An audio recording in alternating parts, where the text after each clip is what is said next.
আসলে একটা hit island আমরা বুঝতে পারি ঢাকার সাভার ক্রস করলে, যেটা একেবারে পৃথিবীর লিডিং জার্নাল লাইক নেচার এরকম জার্নালে পাবলিশ হওয়ার মতো এটা একটা গবেষণাপত্র হিসেবে ইটসেলফ। এখানে দুটো লেন্সে দেখার চেষ্টা করা হচ্ছে, একটা ইকোনমিক লেন্স, একটা health lens. World bank as a bank অথবা রিসেন্ট ট্রেন্ড হিসেবে পলিসি মেকারদের ইনফ্লুয়েন্স করার জন্য হেলথের ইম্প্যাক্ট গুলোকে ইকোনমিক টার্মসে দেখালে পলিসি মেকাররা ডিসিশন মেকিং প্রসেসটা অনেক কনভিন্সিং হয়। এটা খুবই ভালো যে এইখানে সেটা বারবার চেষ্টা করা হয়েছে রিলেট করার। সেজন্য আমার মতন লেমেনও, ইকোনমিক্সের লেমেনও বুঝতে পারলাম আসলে একটা হিট কিভাবে আসলে প্রোডাক্টিভিটিকে ইনফ্লুয়েন্স করে এবং প্রোডাক্টিভিটি ইনফ্লুয়েন্স করার ইম্প্যাক্ট অন ইকোনমি আসলে কেমন হয়। নট বিং এন ইকোনমিস্ট আপনারা যেটা, তারপর এটা বোঝা গেছে আমার কাছে, মানে খুবই ভালো প্রেজেন্টেশন এবং খুবই ভালো রাইটার। এখানে যে স্বাস্থ্য, যেহেতু আমার এরিয়া, স্বাস্থ্য যে দুটো ভাগ করে দেখার চেষ্টা করা হচ্ছে খুবই ভালো। এই দুটো ভাগ না করা ভালো আসলে, আস্তে আস্তে আমরা বলবো যেভাবে ভাগ করে দেখাটা ভালো না, মানে মেন্টাল হেলথ ফিজিক্যাল হেলথ না বলে অ্যাজ এ হেলথ বলতে পারলে আসলে এটা রিলেটিভলি একসাথে হয়ে যাবে, আস্তে আস্তে আসলে একসাথে হয়ে যাবে। তারপরে যদি আমরা বলি যে আসলে বিভিন্ন কন্ডিশনের কারণে উৎপাদন ক্ষমতা কমে যায়, এটাকে আমরা যদি বুঝতে চেষ্টা করি, একটু কিছু কিছু জিনিসকে একটু খরচা লাগে যেগুলো হয়তো ফার্দার এক্সপ্লোর করতে হবে। যেমন কাফ, যদি বলি যে আসলে গ্রামে বেশি হয়, এটা একটু এক্সপ্লোর করে দেখা দরকার আসলে কেন হয়। এরকম বেশ কিছু জায়গা নিশ্চয়ই আপনাদের নজরে এসছে। আর ডেথকে বলার আগে এটা একটু ডিটেইলে দেখা দরকার, 0.42 এরকম ভাবে কনক্লুসিভলি নাম্বার বলার আগে এটা আমার মনে হচ্ছে যে যেটা আসলে দেখা যেতে পারতো আর একটু, যে আসলে এটা এত কিনা।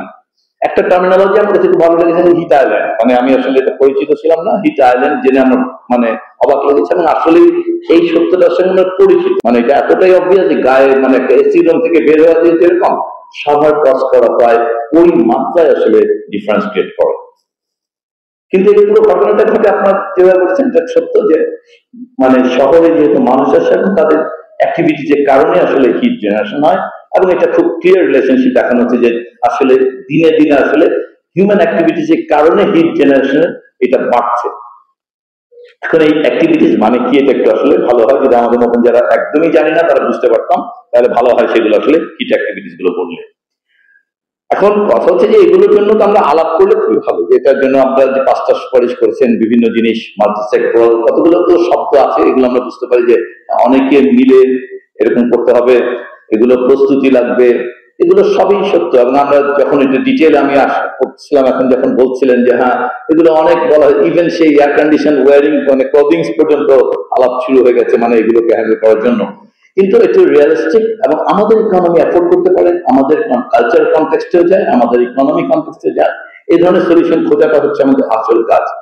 মানে একজন একাডেমিশিয়ান হিসেবে বা রিসার্চার হিসেবে এরকম একটা ভালো বিরাট সুন্দর জায়গায় একটা বিরাট সাইন্টিফিক প্রেজেন্টেশন, এত হাই কোয়ালিটি রিসার্চ, এটা এক ধরনের এক্সপিরিয়েন্স। কিন্তু যেহেতু আমি এখন আজকে একটা অন্য চেয়ারে বসার কারণে এখানে আসছি, আমাদের কাছে আসলে এখানে মূল গুরুত্বটাই হচ্ছে যে আসলে কি করা যায়, কিভাবে এটাকে আপনারা বলছেন যে কিভাবে প্রিভেন্ট করা যায়, এটা কিভাবে আপনারা একটা বলেছেন যে অ্যালার্ম সিস্টেম, এটা অনেকেই আজকাল দেখছি, আজকাল আমাদের সবকিছু ক্ষেত্রে এটা একটা শব্দ কম বলা হয়েছে, আমি জানি না এটা পলিসির কারণে কিনা, সেটা হচ্ছে ক্লাইমেট চেঞ্জ। আমি খেয়াল করলাম যে শব্দটা বেশি বলা হচ্ছে না, মানে যতবার বলা উচিত ততবার বলা হয়নি বলে আমার মনে হচ্ছে। তো এটা আসলে এটা তো ইম্প্যাক্ট অফ ক্লাইমেট চেঞ্জ, এবং তাহলে পরে এই ক্লাইমেট চেঞ্জের জন্য যারা রেসপন্সিবল তাদের আসলে ফাইন্যান্সিং বললে যেটা অবশ্যই কে করবে, টাকাটা কে দিবে, তাহলে এটা বলতে হবে যে ক্লাইমেট চেঞ্জে খারাপ কন্ট্রিবিউশনটা যিনি করেছেন তার একটি মেজারে ওনার কন্ট্রিবিউশন থাকতে হবে। এই আমরা এই জায়গাটা রিলেটিভ এই কোরিলেশনটা বলতে পারা আমি বোঝাই সমস্যা হয়, তারপর আমি বলে ফেললাম এই কারণে যে আসলে তো ফান্ডিংটা লাগবে, এবং এই ইন্টারভেনশনটা যখন করা হবে হেলথ ইন্টারভেনশন, এই হেলথ হিট যেইভাবে বলি হিট হেলথ, এগুলোকে ওভারকাম করার জন্য যে ইন্টারভেনশন, এগুলো যে ফান্ডিং, সেগুলোর জন্য যারা এটা তৈরি করছেন তাদেরকে দিতে হবে। এখন সেটাকে গ্লোবালি, সেটা লোকালি তো হিট জেনারেশনে কন্ট্রিবিউট করছেন, তাদের কাছে আসলে সো ম্যাডাম আছেন এখানে, ওনারা এগুলো নিয়ে অনেক ভালোভাবে কাজ করেন, যে যেটার জন্য, যেমন স্মোকিং যদি করে ও হেলথ অ্যাটাক করে ওর উপর ট্যাক্স, একইভাবে যিনি হিট জেনারেশন করেন ওনারা তো আসলে হিট ট্যাক্স বসতে পারে। এরকম আসলে মানে খুব ক্লিয়ার কোরিলেশন যে কে রেসপন্সিবল আছে এগুলোর জন্য। এবং তাহলে নগরায়নের উপরে আমরা পৃথিবীর বলতে খারাপ শোনায়, অনেক দেশে মানুষের শহরে ঢুকতেও কিন্তু আলাদা ট্যাক্স দিতে হয়, কারণ যেহেতু উনি এখানে এসে কন্ট্রিবিউট করেন অ্যাডভার্সলি ওই শহরটার মধ্যে। তো এই ধরনের অনেকগুলো জিনিসকে সমাধান খোঁজার চেষ্টা করবো আমাদের আজকে এখান থেকে মেইন লার্নিং।